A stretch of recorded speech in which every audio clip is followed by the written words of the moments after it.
आपको लड़की हुई है। क्या लड़की नहीं चाहिए मुझे, लड़की फेंक दो इसे, मार दो इसे।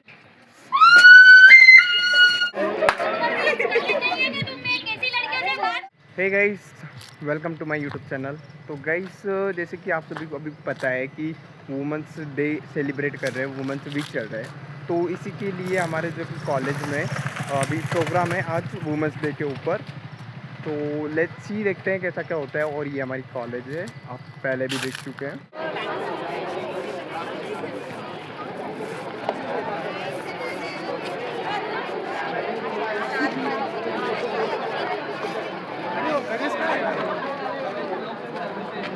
कॉलेज भ्रूण हत्या का हम यहाँ प्रस्तुत करने जा रहे हैं कि एक पुरुष प्रधान समाज में जब एक नारी का जन्म होता है तो एक पुरुष प्रधान समाज वाली सोच क्या प्रतिक्रिया करती है, हम इस एक्ट के माध्यम से। भगवान मुझे एक बेटा दिला दे, मैं तुम्हें 1001 का चढ़ावा चढ़ाऊंगा।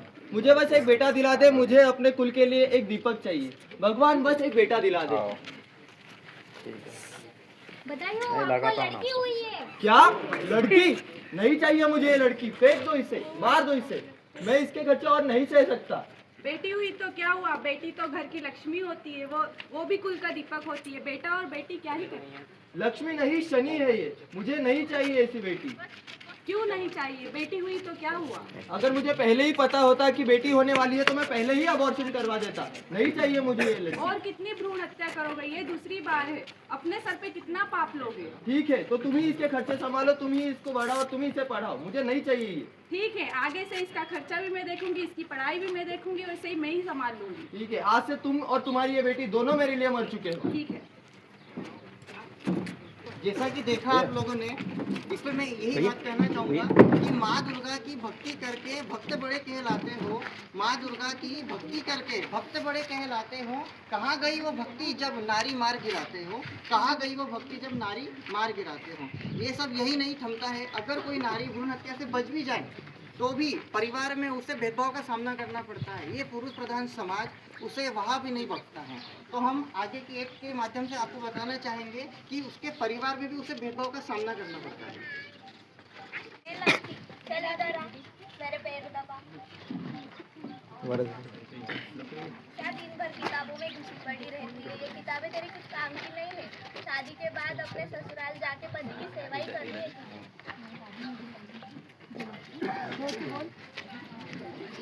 नमस्ते दादा। नमस्ते बेटा। क्या लागू दादी? हाय मेरा दादाजी कैसे हो? बस बढ़िया बेटा। सब बढ़िया। दादाजी आपसे मुझे एक काम था। बोलना बेटे। दादाजी कुछ पैसे चाहिए पार्टी करने के लिए मेरे दोस्तों के साथ। कितने चाहिए बेटे? 5-10 हज़ार चाहिए दादाजी।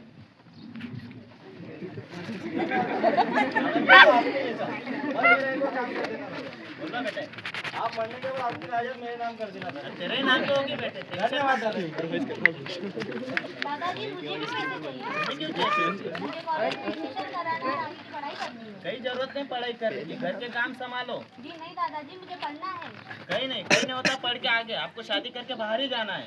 नहीं मुझे पढ़ना है। चल चुप बैठ, दादाजी से जबान लड़ाती। चल निकल बाहर, काम कर।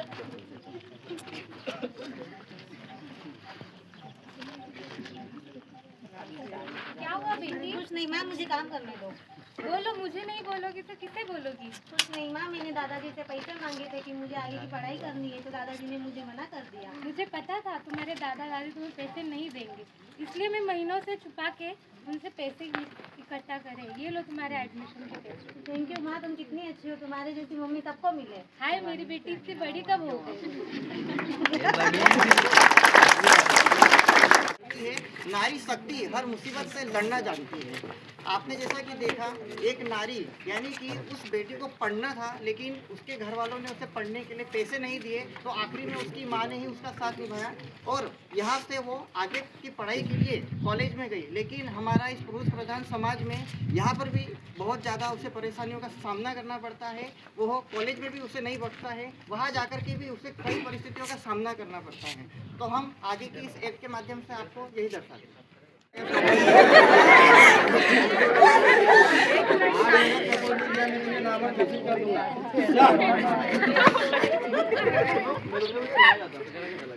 love you.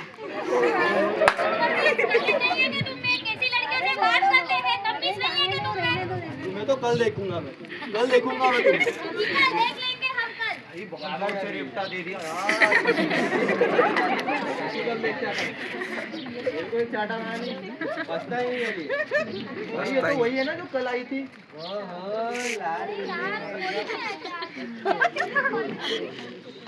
लाल बिंदी में एकदम एम्बुलेंस लग रही है।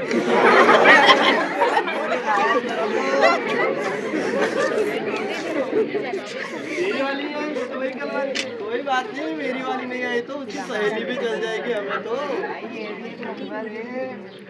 बदतमीज तमीज नहीं है कि तुम्हें लड़कियों से कैसे बात की जाती है? तुम्हारे माँ बहन के साथ ऐसे ही बात करते हो क्या? तमीज नहीं है क्या तुम में? रुको तुम्हारे अभी कंप्लेंट करूंगी अरे और जाओ तुम्हारे जो हाथ सकता में वो तोड़ के कर लो तुम रखूंगी। बहुत पहचान है हमारी क्या कर लोगी तुम जो हो जाए तेरे से कर लेगा। इतना ही नहीं, ये तो पहला ही दिन था उसका। अब दूसरे दिन उसके साथ क्या हुआ आगे देखिए।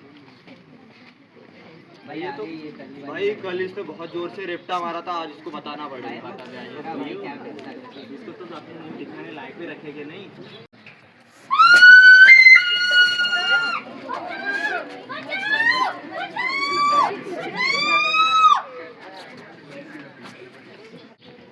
जैसा कि आपने इस एक्ट के माध्यम से देखा, नारी पर अत्याचार यहाँ भी नहीं रुकता है, लेकिन इन सबको मात देते हुए नारी आगे बढ़ती है और आज हर क्षेत्र में नारी आगे है। चाहे वो डॉक्टर हो, चाहे इंजीनियर हो, चाहे वकील हो या चाहे पायलट भी क्यों ना हो।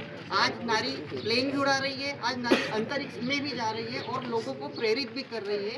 आज की नारी सब पर भारी है और ये असलियत में हो चुका है।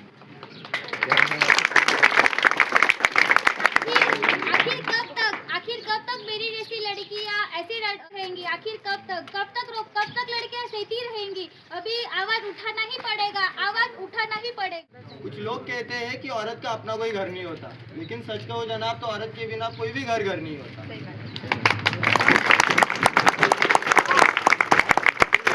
इन कानूनों का गलत इस्तेमाल करती है।